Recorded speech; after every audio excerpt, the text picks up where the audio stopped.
ಆತ್ಮೀಯ ಬಂಧುಗಳೇ, ಶ್ರದ್ಧೆಯ ತಂದೆ ತಾಯಿಯಂದಿರೇ, ನಲ್ಮೆಯ ಸಾಹಿತ್ಯಾಭಿಮಾನಿಗಳೇ, ಇಂದು ನವರಾತ್ರಿಯ ಕೊನೆಯ ದಿನ. ನವದುರ್ಗಿಯರ ಕೊನೆಯ ರೂಪವಾದಂತಹ ಸಿದ್ಧಿದಾತ್ರಿ ರೂಪವನ್ನು ಹೇಳುವಂತಹ ಒಂದು ಸಮಯ. ದಿನಗಳ ನವರಾತ್ರಿಯ ಕೊನೆಯ ದಿನ ಅಂದರೆ 9ನೇ ದಿನ. ಈ ನವಮಿಯಂದು ಪೂಜಿಸುವ ದೇವಿ ಸಿದ್ಧಿದಾತ್ರಿ. ಇವಳು ಶಕ್ತಿಯ ಪರಮರೂಪ. ಭಕ್ತನಿಗೆ ಸಕಲ ಸಿದ್ಧಿ ಮತ್ತು ಯಶಸ್ಸನ್ನು ನೀಡುವಂತಹ ಮಹಾತಾಯಿ. ಈ ಸಿದ್ಧಿದೇವಿಯ ಸ್ವರೂಪವನ್ನು ಪುರಾಣಗಳು ಬಹಳಷ್ಟು ಹೇಳ್ತಾ ಹೋಗಿದೆ. ಈ ಪುರಾಣಗಳಲ್ಲಿ ವರ್ಣಿಸುವಂತೆ ಸಿದ್ಧಿದಾತ್ರಿಯ ರೂಪ ಮತ್ತು ಸ್ವರೂಪ ಹೇಗಿದೆ ಅಂತಂದರೆ, ಇವಳು ಕೂಡ ಚತುರ್ಭುಜ ದೇವಿ. 4 ಕೈಗಳಲ್ಲಿ ಶಕ್ತಿ ಮತ್ತು ಆಶೀರ್ವಾದವನ್ನು ನೀಡುವಂತಹ ಒಂದು ವರದ ಮೂರ್ತಿ ಅಥವಾ ಮುದ್ರೆಯಲ್ಲಿ ಇದ್ದಾಳೆ. 2 ಕೈಯಲ್ಲಿ ಅಭಯ ಮುದ್ರೆ ಮತ್ತು ವರಮುದ್ರೆ ಇದ್ದರೆ, ಇನ್ನೆರಡು ಕೈಯಲ್ಲಿ ತ್ರಿಶೂಲ ಮತ್ತು ಚಕ್ರ ಇವಳಲ್ಲಿ ಇದೆ ಅಂತ ಹೇಳಿ ಗೊತ್ತಾಗುತ್ತೆ. ಸಿಂಹ ವಾಹಿನಿಯಾಗಿದ್ದಾಳೆ. ಶ್ರೇಷ್ಠ ಉಜ್ವಲ ಮುಖಭಾವ ಇವಳಲ್ಲಿದೆ. ಶ್ವೇತ ವಸ್ತ್ರಾಭರಣವನ್ನು ಧರಿಸಿದ್ದಾಳೆ.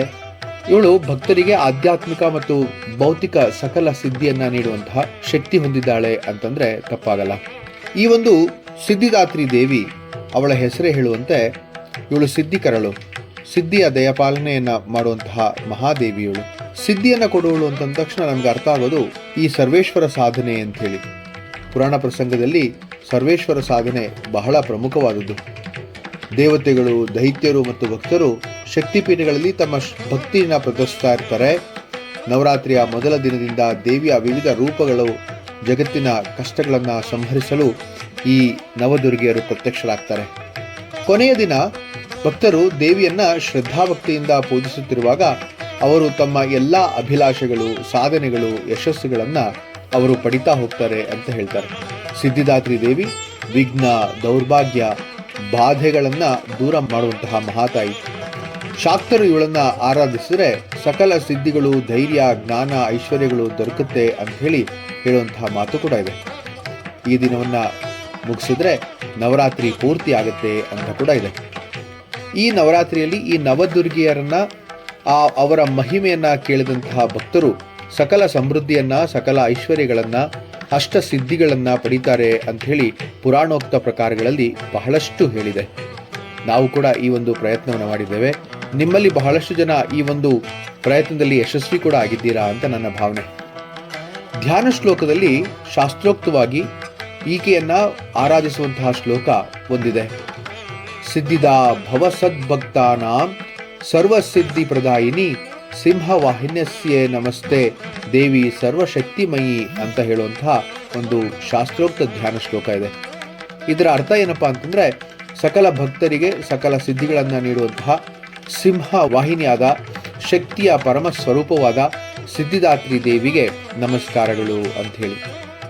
ಈ ಸಿದ್ಧಿದಾತ್ರಿ ದೇವಿಯನ್ನು ಆರಾಧಿಸುವಂತಹ ಸರ್ವ ಭಕ್ತರಿಗೆ ಸಿಗುವಂತಹ ಆರಾಧನಾ ಫಲ ಅಥವಾ ಈ ಒಂದು ಸಿದ್ಧಿದಾತ್ರಿಯ ಪೂಜಿಸುವಂತಹ ಮಹತ್ವ ಏನು ಅಂತಂದರೆ, ಸಿದ್ಧಿದಾತ್ರಿ ದೇವಿಯ ಆರಾಧನೆಯಿಂದ ಭಕ್ತನು ಆಧ್ಯಾತ್ಮಿಕ, ಭೌತಿಕ ಮತ್ತು ಸಕಲ ಸಿದ್ಧಿಗಳನ್ನು ಪಡಿತಾನೆ ಅಂತ ಹೇಳುತ್ತೆ. ಭಕ್ತನ ಜೀವನದಲ್ಲಿ ಸುಖ, ಧೈರ್ಯ, ಧರ್ಮ, ಐಶ್ವರ್ಯ, ಜ್ಞಾನ ದೊರಕುತ್ತೆ. ನವರಾತ್ರಿಯ ಕೊನೆ ದಿನವನ್ನು ಪೂಜಿಸಿದ್ರೆ ಸಕಲ ಯಜ್ಞ, ಉಪಾಸನೆ, ತಪಸ್ಸಿನ ಫಲ ಸಮೃದ್ಧವಾಗಿ ದೊರೆಯುತ್ತೆ ಅಂತ ಹೇಳೋದು ಕೂಡ ಇದೆ. ಈ ಒಂದು ದೇವಿಯನ್ನು ಪ್ರಾರ್ಥಿಸುವ ಶ್ಲೋಕ ಬಹಳ ಚೆನ್ನಾಗಿದೆ. ಯಾ ದೇವಿ ಸರ್ವಭೂತೇಷು ಶಕ್ತಿ ರೂಪೇಣ ಸಂಸ್ಥಿತ ನಮಸ್ತಸ್ಯೈ ನಮಸ್ತಸ್ಯೈ ನಮಸ್ತಸ್ಯೈ ನಮೋ ನಮಃ. ಯಾವ ದೇವಿ ಸಕಲ ಭೂತಗಳಲ್ಲಿ ಶಕ್ತಿಯ ರೂಪದಲ್ಲಿ ನೆಲೆಸಿದ್ದಾಳೋ ಆಕೆಗೆ ನಮಸ್ಕಾರ, ನಮಸ್ಕಾರ, ಪುನಃ ಪುನಃ ನಮಸ್ಕಾರ ಅಂತ ಹೇಳಿ. ಈ ಒಂದು ಸಕಲ ಶಕ್ತಿಯ ಮೂಲವಾಗಿರುವಂತಹ ಸಿದ್ಧಿದಾತ್ರಿ ದೇವಿಯನ್ನು ಭಕ್ತರು ಯಾರೆಲ್ಲ ಮನೋಭಿಲಾಷೆಯನ್ನು ಪೂರ್ಣಗೊಳಿಸೋದಕ್ಕೆ ಮತ್ತು ಇಷ್ಟಾರ್ಥ ಸಿದ್ಧಿಗಳನ್ನು ಗಳಿಸೋದಕ್ಕೆ ಪೂಜಿಸ್ತಾರೋ ಅವರಿಗೆ ಈ ಸಿದ್ಧಿದಾತ್ರಿ ದೇವಿ ಕೊಂಚವೂ ಕೂಡ ತಡ ಮಾಡದೆ ಅವರ ಅಭಿಲಾಷೆಗಳನ್ನು, ಸಿದ್ಧಿಗಳನ್ನು, ಇಷ್ಟಗಳನ್ನು ಪೂರೈಸ್ತಾಳೆ ಅಂಥೇಳಿ ಹೇಳೋದು ಕೂಡ ಇದೆ. ಸಕಲ ಶಕ್ತಿಯ ಮೂಲವೀಗ ಸಿದ್ಧಿದಾತ್ರಿ ದೇವಿ. ನಾವೆಲ್ಲ ಭಕ್ತರಾಗಿ ಭಯ, ಅಜ್ಞಾನ, ದುಃಖ, ಅಸಾಧ್ಯತೆಗಳನ್ನು ದೇವಿಯ ಶರಣಾಗತಿಯಲ್ಲಿ ಹಾಕಿದ್ರೆ ಅವಳು ಸಕಲ ಸಿದ್ಧಿಗಳನ್ನು, ಶಕ್ತಿ, ಶಾಂತಿ, ಯಶಸ್ಸುಗಳನ್ನು ಒದಗಿಸ್ತಾಳೆ. ಅದು ನಿಜ ಕೂಡ ಹೌದು. ನವರಾತ್ರಿಗಳ ಈ ನವದಿನದ ಆರಾಧನೆಯು ಪೂರ್ಣವಾಗುತ್ತೆ ಯಾವಾಗ ಅಂತಂದರೆ ಭಕ್ತರು ಮನಸ್ಸಿನಿಂದ ಶ್ರದ್ಧೆಯಿಂದ, ಧೈರ್ಯದಿಂದ, ಸಕಲ ಸಿದ್ಧಿಗಳನ್ನು ಪಡೆಯುವಂತಹ ಅಭಿಲಾಷೆಯಿಂದ ಈಕೆಯನ್ನು ಉಪಾಸನೆ ಮಾಡಿದಾಗ. ಇದೇ ನವರಾತ್ರಿಯ 9ನೇ ದೇವಿ ಸಿದ್ಧಿದಾತ್ರಿ ದೇವಿಯ ಮಹಿಮೆ. ಈ ಸಿದ್ಧಿದಾತ್ರಿ ದೇವಿಯನ್ನು ಯಾರ್ಯಾರು ಪೂರ್ಣ ರೂಪದಲ್ಲಿ ತಮ್ಮ ಶ್ರದ್ಧೆ ಮತ್ತು ಆರಾಧನೆಯಿಂದ ಅವಳನ್ನು ಸಂತೃಪ್ತಿಗೊಳಿಸ್ತಾರೋ ಅವರಿಗೆ ಸಕಲೈಶ್ವರ್ಯನ ಕೊಡುವುದರಲ್ಲಿ ಯಾವುದೇ ಸಂದೇಹವಿಲ್ಲ ಅಂಥೇಳಿ ಪುರಾಣೋಕ್ತ ಪ್ರಕಾರಗಳು ಹೇಳ್ತಾ ಹೋಗುತ್ತೆ. ಇದು ನವ ದುರ್ಗೆಯರ ನವಮ ರೂಪ. ಇಷ್ಟು ದಿವಸ ಈ 9 ದಿನಗಳು ಕೂಡ ನವ ದುರ್ಗೆಯರ ರೂಪವನ್ನು ನನಗೆ ಗೊತ್ತಿದ್ದಷ್ಟು ಮಟ್ಟಿಗೆ ನಿಮ್ಮೆಲ್ಲರ ಮುಂದೆ ಪ್ರಸ್ತುತಪಡಿಸಿದ್ದೇನೆ. ನಿಮ್ಮೆಲ್ಲರಿಗೂ ಇಷ್ಟ ಆಗಿದೆ ಅಂತ ಕೂಡ ಅಂದ್ಕೊಂಡಿದ್ದೇನೆ.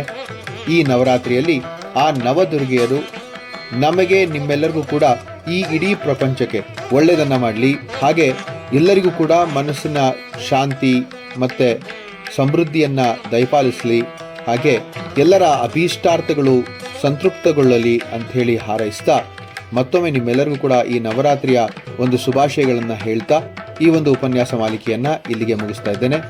ಎಲ್ಲರಿಗೂ ಕೂಡ ನವದುರ್ಗಿಯರು ಸಕಲೈಶ್ವರ್ಯವನ್ನು ದಯಪಾಲಿಸಲಿ, ಆರೋಗ್ಯ, ಐಶ್ವರ್ಯ, ಅಭಿವೃದ್ಧಿಯನ್ನು ಕೊಡಲಿ ಅಂತ ಪ್ರಾರ್ಥಿಸ್ತೇನೆ. ನಮಸ್ಕಾರ.